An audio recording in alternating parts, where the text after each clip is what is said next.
पति पत्नी को बड़ी सीख देने वाली कहानी। शादीशुदा लोग इस कहानी को जरूर सुने। एक बार किसी बात को लेकर पति और पत्नी में झगड़ा हो गया और पति ने अपनी पत्नी को एक के बाद एक कई थप्पड़ जड़ दिए।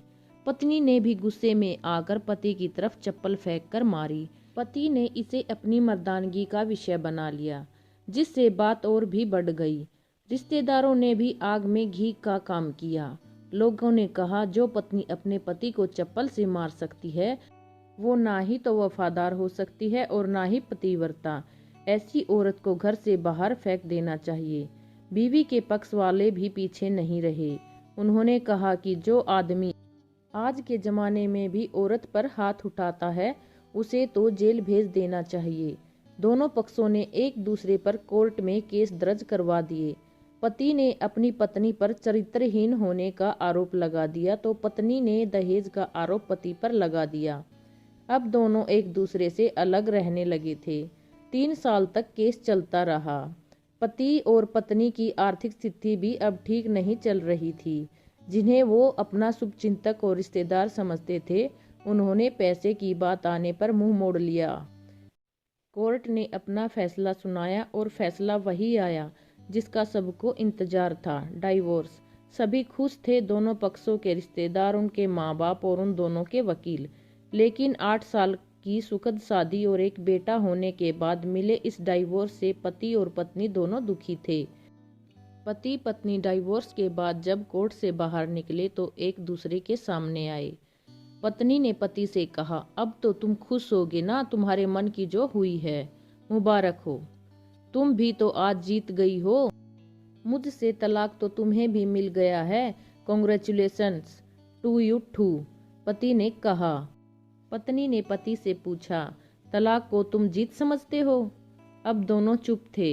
थोड़ी देर चुप रहने के बाद पति ने कहा कि मुझे तुम्हें 8 लाख रुपए अभी और हर महीने 10,000 रुपए देने हैं। ऐसा कोर्ट का आदेश है। पति आगे कहता है, अभी मेरे पास पैसे नहीं हैं, इसलिए हमारा जो शहर में मकान है उसे मैं तुम्हारे नाम कर देता हूँ। पत्नी बोली, लेकिन उस मकान की कीमत तो 20 लाख की है। पति ने कहा, हाँ, लेकिन हमारा बेटा भी तो तुम्हारे पास है।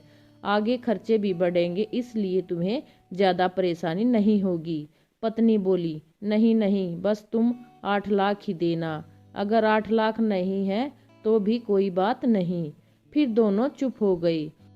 पति सोचने लगा, मेरी पत्नी कितनी भोली और समझदार है। ये वही है जो कम से कम खर्च में भी घर को चलाती थी और पैसे बचाकर मेरे जन्मदिन पर हमेशा मेरे लिए गिफ्ट लाती थी। कभी बीमार होता था तो भी दिन रात मेरा ख्याल रखती थी। मेरी ही गलती है कि मैंने पहले इस पर हाथ उठाया और झूठी मर्दानगी के चक्कर में आकर केस डाल दिया। पत्नी भी ऐसे ही बातें सोच रही थी। अभी भी वैसे का वैसा ही है। पहले भी खुद से ज्यादा हमारे बारे में सोचता था और अब भी वही कर रहा है। ये वही आदमी है जो मुझे बचाने के लिए खुद कार के आगे कूद पड़ा था। पता नहीं कौन सी मनुष्य घड़ी में मैं झगड़ा कर बैठी। पत्नी की आंखों में आंसू आ गए। वो बोली, अगर तुम मुझ पर हाथ नहीं उठाते और मेरे चरित्र पर सवाल नहीं उठाते तो आज यह दिन नहीं आता। पति बोला, हाँ, मैं जानता हूँ, तुम बहुत अच्छी हो। मुझसे बहुत बड़ी गलती हुई है। मैं लोगों के बहकावे में आ गया था। तुमने भी तो मुझ पर दहेज का झूठा इल्जाम लगाया था। पत्नी ने कहा, मैंने भी गलत किया। मैं इसके लिए बहुत ही शर्मिंदा हूँ। पति बोला, क्या अब सब कुछ पहले जैसा नहीं हो सकता? क्या मतलब? पत्नी बोली, मतलब कि हम फिर से पहले की तरह पति पत्नी बनकर, सच्चे दोस्त बनकर नहीं रह सकते? पति बोला। पत्नी ने डाइवोर्स पेपर दिखाते हुए कहा, पर ये डाइवोर्स पेपर फाड़ देते हैं। पति ने डाइवोर्स पेपर फाड़ते हुए कहा। सभी हैरान थे, वकील, रिश्तेदार, माँ बाप। पति पत्नी दोनों एक दूसरे के हाथों में हाथ पकड़े अपने घर की तरफ चले गए। ये कहानी हर उस पति पत्नी के लिए बड़ी सीख है जो छोटी छोटी बातों पर लड़ते हैं और इन झगड़ों को बड़ा बनाकर अलग होने का डिसीजन लेते हैं। प्यार और झगड़ा तो एक सिक्के के 2 पहलुओं की तरह हैं। दोनों को स्वीकार करना होगा, तभी ये पवित्र रिश्ता उनकी मंजिल तक पहुंचेगा। अगर आपको हमारी ये कहानी अच्छी लगे तो हमारी वीडियो को लाइक, शेयर व चैनल को सब्सक्राइब जरूर